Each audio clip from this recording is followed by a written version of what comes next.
Hello! I wanted to share with you one of my favorite technology tools.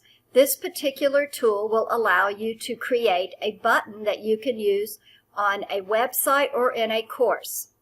Go to your favorite internet browser and type in the phrase Button Optimizer. You will see that it jumps up immediately on mine because I use it so much.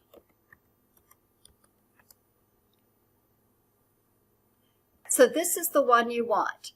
It is a great way to design what is referred to as call to action buttons. A call to action button is what you see on websites. Buy now, save 15%, click here, download this. Those are call to action buttons. And sometimes they're particularly useful in a course. Sometimes you just want to do a really quick button that would allow people to know where to start or that this is how to find their syllabus. Notice it's free. I like free. Let's choose a color. You can go this way and then you have to scroll through colors, or my favorite is to click on this one and then just choose. Let's see, I think I want, what color do I want? Let's try that one. Oh, that's nice and bright. Now I want to change what is on my button. And let's see, I may.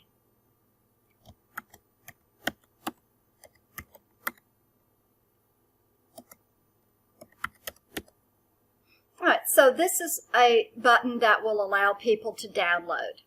They'll know if they click on this, this is a place where they can download a document. I save it as a PNG.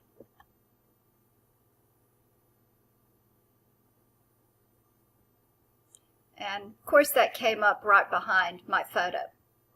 Okay, so I open this up and I get to see it. So this is what it looks like. And I go, well, do I want that? Maybe I want to change this a little. So I can go back and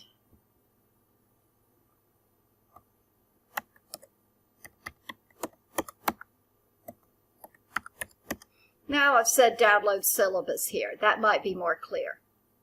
I'll save it as a PNG and I'll pull it up and see what it looks like.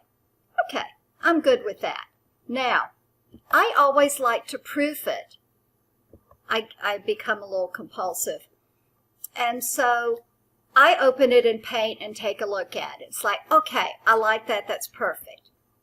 And at this point, I can change it to a JPEG or a PNG. And I think I'll just change it to a JPEG because it will take up less space.